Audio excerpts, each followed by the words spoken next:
Exercitando a sua fé, por T.L. Osborne. Capítulo 1. A fé é nosso direito. Orando por fé. Frequentemente as pessoas cometem o erro de orar pedindo a fé. Nunca devemos fazer isso. A fé é pelo ouvir e o ouvir pela palavra de Deus. Romanos 10:17. Essa é a única prescrição para receber fé. Nunca ore pedindo fé para ser curado. Aprendendo a conhecer a palavra de Deus terá fé. A palavra desenvolve a fé. Os duvidosos oram pedindo o que já possuem. Pedro diz: o seu divino poder nos deu, já foi dado, tudo o que diz respeito à vida. A enfermidade resultará em morte, a cura diz respeito à vida. Todas as coisas que conduzem à vida já lhe foram concedidas, creia que são suas, confesse-as. Todas quantas promessas há de Deus são nele, Jesus, sim, e por ele o amém, para a glória de Deus por nós. 2 Coríntios 1:20. Procure sua promessa, creia nela e comece a confessá-la, ela é sua. Pelas suas feridas foste sarados, 1 Pedro 2:24. Sua cura já foi provida, não precisa orar pedindo-a. Contudo, orar pedindo a cura não é antibíblico, pois Jesus disse: e tudo quanto pedirdes em meu nome eu farei, para que o Pai seja glorificado no Filho. Outra vez, se pedirdes alguma coisa em meu nome, eu farei.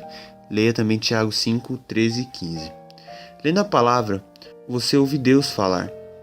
Você o ouve dizer: eu sou o Senhor que te sara. Êxodo 15:26. Ouve também ele dizer: pelas suas feridas fostes sarados. Não é necessário orar pedindo fé para crer que Deus disse a verdade. Você o ouviu falar e creu em sua palavra. Agir de acordo com sua palavra é a própria fé. Você pode orar pedindo a cura, mas a fé gera a cura. Conheça seus direitos e terá a fé. No entanto, você somente pode conhecer seus direitos lendo e ouvindo a palavra. Não é difícil exercer fé em R$5. Se sei que tenho essa quantia no meu bolso, inconscientemente ponho minha fé em ação, comprando no mercado qualquer coisa dentro desse valor. Posso assinar um cheque nessa importância sem perceber que exercitei fé no talão de cheques, no banqueiro, no caixa ou no banco. Sei que o cheque será válido porque li o extrato da minha conta acusando saldo suficiente. Creio que podemos ter um conhecimento tão pleno da verdade da palavra de Deus que não precisaremos mais exercer a nossa fé conscientemente quando necessitarmos de cura. Sabendo que a cura é nossa, ela nos foi provida. A enfermidade foi removida por Cristo, somos redimidos desta. Deus diz: eu sou o Senhor que te sara. Êxodo 15:26. Isso torna-se uma verdade vital que habita em mim. Nós consideramos essa verdade como a resistência da ponte que atravessa um grande desfiladeiro. Não duvidamos da capacidade dela de sustentar o peso do nosso automóvel. Se simplesmente atravessarmos a ponte com o carro, exercemos a nossa fé. Contudo, fazemos isso inconscientemente. A palavra torna-se tão real e vital para nós que, quando encaramos uma necessidade já providenciada na palavra, atravessamos o impossível, não considerando uma coisa alguma, senão que Deus sustenta essa palavra. Ela não pode falhar. E avançamos. Ela não pode falhar.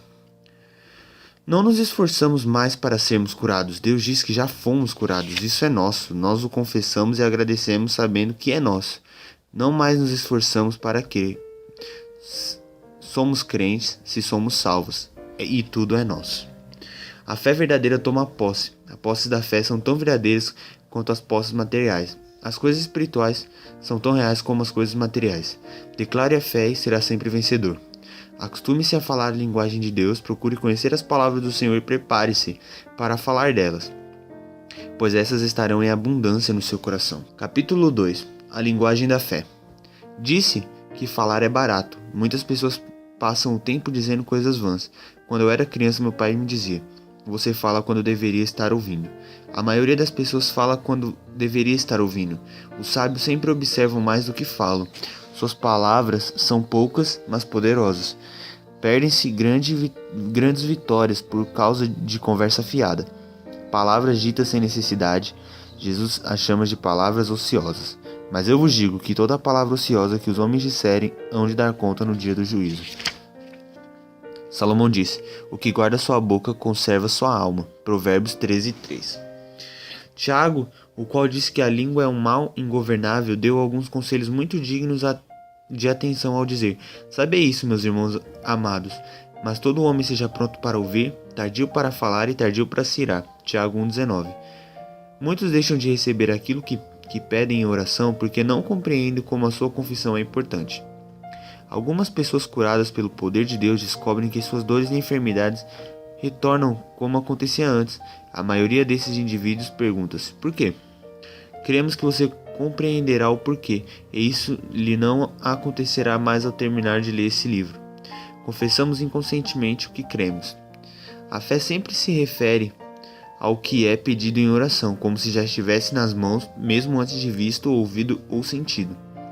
Compreenda que quando você se confessa enfermo, é porque crê mais na enfermidade do que na cura. Você confessa com os lábios o que crê no coração. Do que há em abundância no coração, disso fala a boca. Mateus 12:34. Oramos por um homem doente em sua casa. O Altíssimo tocou no corpo dele maravilhosamente. De acordo com a palavra de Deus, ele ficaria bom. Assegurei-o dessa verdade. Quando saímos da casa do homem, sua mãe disse: continue orando por ele. Pelo simples pedido, ela confessou que duvidava da palavra e os curarão. Ela entendia que, se não clamássemos constantemente durante muito tempo a Deus, ele não nos ouviria. A palavra não significava coisa alguma para ela. A mãe daquele homem ainda foi mais longe. Passou a gabar o diabo e a louvar a sua fidelidade em vez da fidelidade de Deus. Logo que vocês saírem, disse, o diabo com certeza vai pô-lo à prova severamente. Sei que esse velho inimigo fará o pior para roubar a cura do meu filho. Não se esqueça de orar muito por ele. Que confissão do diabo vinda de uma filha de Deus. Ela não confessou confiança no Todo-Poderoso, nem em sua palavra eterna. Toda sua confissão consistia apenas em louvar a fidelidade de Satanás. Sei que o diabo sorriu. Repliquei: parece-me que a senhora confia mais em Satanás do que em Deus. Parece ter certeza de que o inimigo vem provar o seu filho, mas não parece estar tão certa da presença do auxílio divino. Depois perguntei-lhe: se Satanás é fiel, Deus não é mais fiel? Sim, ela respondeu. Perguntei-lhe então: se Deus enviar seus anjos, como ele diz em sua palavra, a senhora receará o poder de Satanás na presença dos anjos de Deus? Isso evidentemente ajudou a ela sentiu-se encorajada a crer. Muitas vezes os cristãos oram e obedecem rigorosamente às escrituras acerca da cura. Depois, quando alguns sintomas aparecem, eles lançam fora toda a palavra de Deus e confessam sua enfermidade, anulando assim a oração e a sua resposta. As bênçãos de Deus são impedidas quando nossos lábios contradizem a sua palavra. Se uma determinada doença ameaça seu corpo, não a confesse. Confesse a palavra de Deus. Pelas suas feridas fui sarado. Fale o mesmo que Deus fala, confesse a sua palavra. A doença ganha domínio quando você concorda com o testemunho de seus sentidos. Os 5 sentidos não têm lugar na esfera da fé. Confessar dores e doenças é como abonar uma encomenda entregue à nossa porta. Desse modo, Satanás tem seu recibo, sua confissão, provando que aceitou sua encomenda. Não aceite coisa alguma enviada pelo diabo, mesmo que seus 5 sentidos testifiquem que aquilo que ele enviou é para você. Recuse confessá-lo. Olhe imediatamente para o Calvário. Lembre-se que está liberto. Dúvida gera dúvida. Os homens adquirem o hábito de confessar suas fraquezas e seus fracassos, e a confissão deles aumenta sua fragilidade. Confessam sua falta de fé e isso aumenta suas dúvidas. Oram pedindo fé, e esquecendo-se de que assim estão somente confessando a incerteza, o que aumenta sua dúvida. Deus não pode responder à oração que fazem, porque disse: a fé é pelo ouvir, não pela oração, e o ouvir pela palavra de Deus. Os que buscam compaixão. Não fale nunca sobre as suas enfermidades. Quando você conta as suas aflições ao próximo, geralmente é para movê-lo a sentir piedade de você. Sua enfermidade veio do diabo, seu adversário. Quando você fala das suas tribulações, está dando testemunho da habilidade de Satanás em afligi-lo. Quando fala das suas enfermidades, está glorificando o adversário que teve a capacidade de lançá-las sobre você. Muitas pessoas alimentam-se da piedade e da compaixão. Você deve superá-las. A piedade não pode aliviar suas dores. A compaixão não irá ajudá-lo a se sentir bem. A compaixão é sofrer com alguém. O que você precisa não é de compaixão, mas sim de substituição. Sofrer por alguém. Jesus não veio para compadecer-se de você, ele veio para ser seu substituto. Muitas orações pelos enfermos consistem somente em pena e compaixão. Tais orações servem apenas para nutrir o seu pior inimigo. Nosso dever como ministros ou crentes não é nos compadecer dos enfermos, nem nos penalizar por causa das suas dores, mas assumir autoridade na base da substituição e ordenar que as dores e enfermidades saiam. Disse o Senhor a Josué: esforça-te e tem bom ânimo, não pasme nem te espante, porque o Senhor teu Deus é contigo por onde quer que andares. Ninguém sustentará diante de ti todos os dias da tua vida, como fui com Moisés, assim serei contigo. Não te deixarei, nem te desampararei. Jesus diz-lhe: eis que eu vos dou poder para pisar toda a força do inimigo, e nada vos fará dano algum. Lucas 10:19. Aprenda a confessar o que Deus diz nas Escrituras, então estará repetindo as palavras divinas, contra as quais poder algum prevalecerá. Confessando-as, você será sempre vencedor. Deus não reconhece derrota, tampouco sua palavra reconhece, porque para Deus nada é impossível. Agora associe o citado versículo com este: e nada vos será impossível. Você começa a ver que, usando duas armas infalíveis, a palavra de Deus e o nome de Jesus, a irresistibilidade de Deus torna-se a sua irresistibilidade. Nenhuma ferramenta preparada por Satanás prosperará contra essas ferramentas, a palavra de Deus e o nome de Jesus. Confesse: somos mais do que vencedores por aquele que nos amou. Confesse: posso todas as coisas naquele que me fortalece. Você não pode sofrer derrotas usando as palavras de Deus. Elas são eternas, são poderosas e sobrenaturais. Confessamos que Deus nos tirou do reino da derrota e nos transportou para o lugar de onde prevalece a sua vitória, a paz, o gozo e a saúde.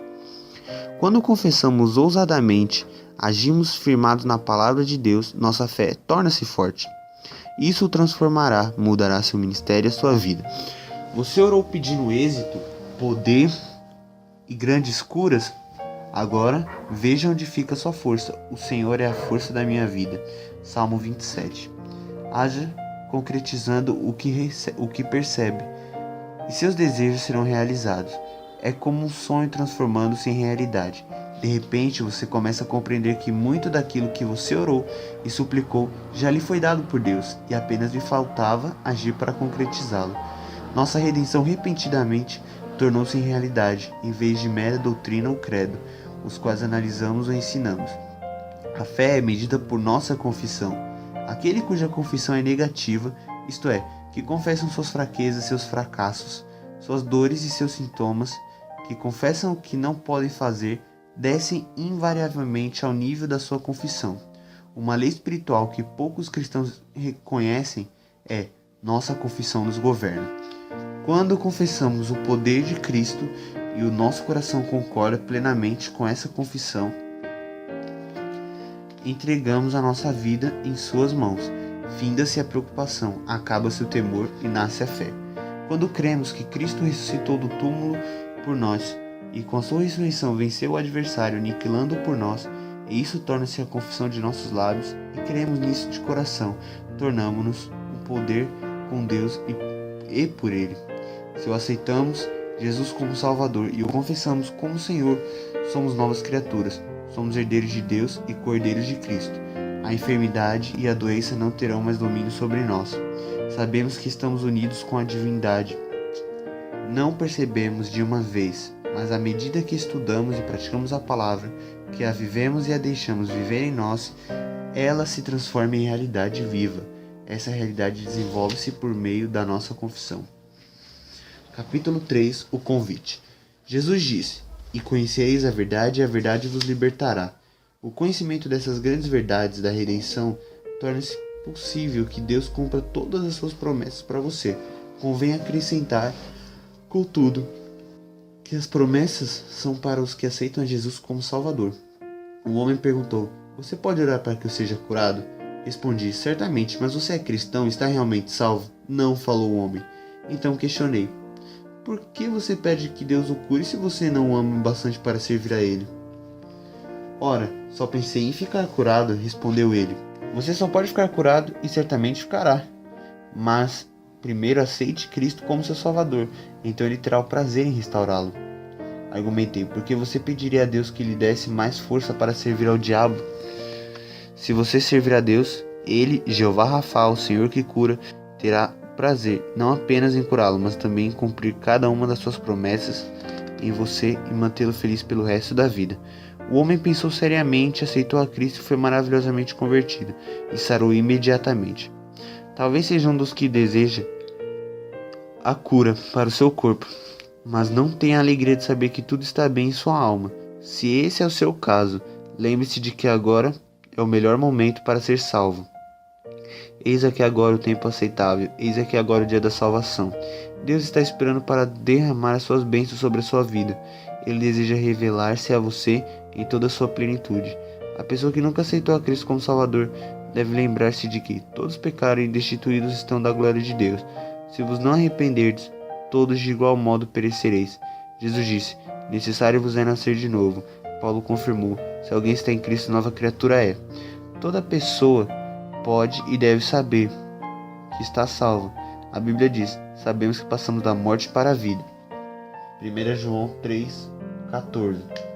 Há muitas coisas que nunca saberemos, mas graças a Deus podemos saber que passamos da morte para a vida. No momento em que você definir as suas ações e seguir o padrão bíblico, terá conhecimento disso e que bênção é saber que tudo vai bem com a sua alma. Alguns podem perguntar, como posso saber se estou salvo? Como ter certeza de que meus pecados foram perdoados?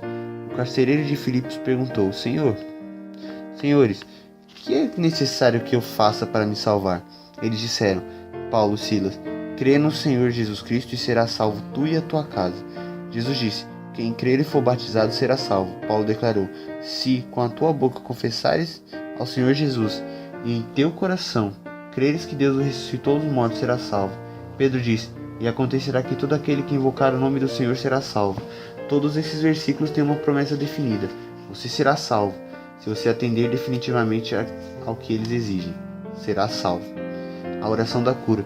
Agora que você aceitou a Cristo como Salvador, você é um filho de Deus e tem o direito ao cumprimento de toda e qualquer promessa que Ele fez à sua família. Se você precisa de cura, ore agora e seja curado da mesma maneira que foi salvo. Cristo levou suas enfermidades e pelas pisaduras dele você foi sarado. Aquele que perdoou todas as suas iniquidades também curou todas as suas enfermidades. Jesus disse, estes sinais seguirão os que crerem, em meu nome expulsarão demônios, imporão sobre os enfermos e os curarão. Como filho de Deus, você precisa da cura. Use seus direitos em oração e dessa forma seja liberto e curado onde estiver. Agora, você pode estar terminando a leitura deste volume e tomar conhecimento de seus direitos em Cristo como cristão. Concretize a sua fé, repreenda o inimigo que tem interferido em sua saúde e seja abençoado conforme a promessa. É Ele que sara todas as suas enfermidades. Salmo 103, 3. Se você está doente ou incapacitado, se alguém forma e crê na mensagem de libertação que apresentamos neste livro, e se está pronto para concretizar a palavra, colocando a sua fé em ação, ore assim. Pai Celestial, graças te dou porque me revelaste a verdade. Graças te dou porque Cristo me redimiu das minhas doenças, fazendo-se enfermo em meu lugar. Graças te dou porque pelas suas pisaduras fui sarado. Estou muito grato porque não preciso levar as minhas enfermidades, como também não preciso levar os meus pecados, porque tu me revelaste Cristo, meu eterno substituto, que em meu lugar levou as minhas enfermidades e meus pecados. Estou muito contente por conhecer a verdade que Satanás é o responsável pelas minhas enfermidades, e eu tenho direito à autoridade de ligar sobre todos os demônios. Agora, Pai, eu venho conforme a tua palavra, esperando que tu guardes a tua palavra e cumpras a tua promessa. Eu sou o Senhor que te sara. Eu repreendo o inimigo que tem causado o meu sofrimento. Em nome de Jesus Cristo, ordeno que a causa da minha doença saia e que todo sintoma seja destruído pelo poder do meu Senhor que está presente agora. Pai, graças te dou, porque tu ouviste a minha oração e me respondeste agora. Reivindico a promessa da cura para o meu corpo, pela fé em tua palavra, e te agradeço, porque a fonte da minha enfermidade foi destruída, e, conforme a promessa de Jesus, eu sarei. Em nome de Jesus Cristo, amém. Visto que você já orou e repreendeu a origem da sua enfermidade, e já reconheceu pela fé na palavra de Deus, que Ele respondeu a sua oração, retenha firme a confissão da esperança, porque fiel é o que prometeu. Não deixe o diabo ouvir seus lábios, coisa alguma, a não ser a confissão da palavra de Deus. nos permita pensar em nada contrário ao que Deus prometeu em sua palavra. Tudo o que não seja ficará curado, é mentira do diabo. Trate toda confissão negativa como mentira. Fique firme na palavra de Deus, pois o Senhor a cumprirá em sua vida. Faça como Abraão, fique firme na fé, olhando para a promessa. Conserve a palavra diante de seus olhos. Olhe para a promessa continuamente. Nunca considere algum sintoma que contradiga a Escritura Sagrada como razão para duvidar da palavra eterna, porque está escrito: eu velo sobre a minha palavra para cumprir. Jeremias 1:12.